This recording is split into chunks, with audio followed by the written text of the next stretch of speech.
ನಗೆಹನಿಗಳು. ನ್ಯೂಟನ್ನ 8ನೇ ನಿಯಮದ ಪ್ರಕಾರ ಕಿಟಕಿ ಪಕ್ಕ ಹುಡುಗಿ ಕೂತ ಬಸ್ಸಿನ ವೇಗ ಮತ್ತು ಪಕ್ಕದಲ್ಲಿ ಹೋಗುತ್ತಿರುವ ಬೈಕಿನ ವೇಗ ಪರಸ್ಪರ ಸಮನಾಗಿರುತ್ತವೆ. ಆಗಿನ ಕಾಲದಲ್ಲಿ ಹುಡುಗ ಹುಡುಗಿಯರ ಲವ್ ಫೇಲ್ ಆದರೆ ಕೆರೆಗೂ ಬಾವಿಗೂ ಹಾರಿ ಸಾಯ್ತಾ ಇದ್ರು. ಆದರೆ ಈಗ ಲವ್ ಫೇಲ್ ಆದರೆ 100 ವಾಟ್ಸಪ್ ಸ್ಟೇಟಸ್ ಹಾಕಿ ಬೇರೆಯವರನ್ನೂ ಸಾಯಿಸ್ತಾರೆ.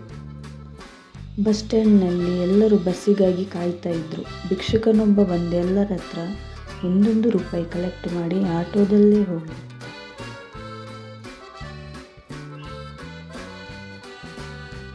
ಯಾರ ಹೆಂಡತಿ ಚೆನ್ನಾಗಿ ಅಡುಗೆ ಮಾಡುತ್ತಾಳೋ ಅವರ ಜೀವನ ಸುಗ್ಗಿ, ಯಾರ ಹೆಂಡತಿಗೆ ಅಡುಗೆ ಚೆನ್ನಾಗಿ ಬರಲ್ಲೋ ಅವರ ಜೀವನ ಮ್ಯಾಗಿ, ಯಾರ ಹೆಂಡತಿಗೆ ಅಡುಗೆನೇ ಬರಲ್ಲೋ ಅವರ ಜೀವನ ಸ್ವಿಗ್ಗಿ.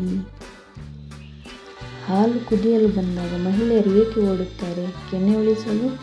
ಹಾಲು ಉಳಿಸಲು? ಖಂಡಿತ ಇಲ್ಲ. ಗ್ಯಾಸ್ ಮತ್ತು ಗ್ಯಾಸ್ ಸ್ಟವ್ ಕಟ್ಟೆ ಒರೆಸಬೇಕಾಗುತ್ತದೆ ಎಂಬ ಕಾರಣಕ್ಕೆ. ಬಾಳೆಹಣ್ಣು ತಿನ್ನುವುದರಿಂದ ಎಲುಬುಗಳು ಗಟ್ಟಿಯಾಗುತ್ತವೆ, ಆದರೆ ಅದರ ಸಿಪ್ಪೆಯ ಮೇಲೆ ಕಾಲಿಟ್ಟರೆ ಎಲುಬುಗಳು ಪುಡಿ ಪುಡಿಯಾಗುತ್ತವೆ. ಈಗಿನ ಕಾಲದ ಲವರ್ಸ್ ಹೇಗೆ ಅಂದರೆ, ಮದುವೆ ಮುಂಚೆ ನಿನ್ನ ಬಿಟ್ಟು ನಾನಿರಲ್ಲ, ನನ್ನ ಬಿಟ್ಟು ನೀನಿರಲ್ಲ. ಮದುವೆ ನಂತರ ಒಂದು ನಾನಿರಬೇಕು, ಇಲ್ಲ ನೀನಿರಬೇಕು. ನಾವು ಓದುವಾಗ 3G 4G ಯಾವುದಿರಲಿಲ್ಲ. ಇದ್ದದ್ದು ಒಂದೇ ಗುರೂಜಿ. ಒಂದೇಟು ಕಪಾಳಕ್ಕೆ ಬಿತ್ತಂದರೆ ಎಲ್ಲ ನೆಟ್ವರ್ಕ್ ಸಿಗ್ತಿತ್ತು. ಮಹಿಳೆಯರ ದೊಡ್ಡ ಸಮಸ್ಯೆ ಏನು? ಸೊಸೆಯಾದಾಗ ಒಳ್ಳೆಯ ಅತ್ತೆ ಸಿಗುವುದಿಲ್ಲ ಮತ್ತು ಅತ್ತೆ ಆದಾಗ ಒಳ್ಳೆಯ ಸೊಸೆ ಸಿಗುವುದಿಲ್ಲ.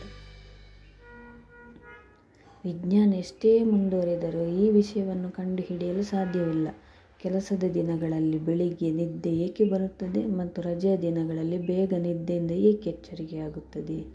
ಖುಷಿ ಯಾವಾಗ ಆಗುತ್ತೆ ಅಂದರೆ, ತುಂಬ ದಿನ ಆದಮೇಲೆ ದಿಢೀರಾಗಿ ಪರಿಚಯ ಇರೋರು ಸಿಕ್ಕಿ ನೀವು ಸಣ್ಣ ಆಗಿದ್ದೀರಾ ಅಂದರೆ ಅದಕ್ಕಿಂತ ಖುಷಿ ಯಾವುದೂ ಇಲ್ಲ.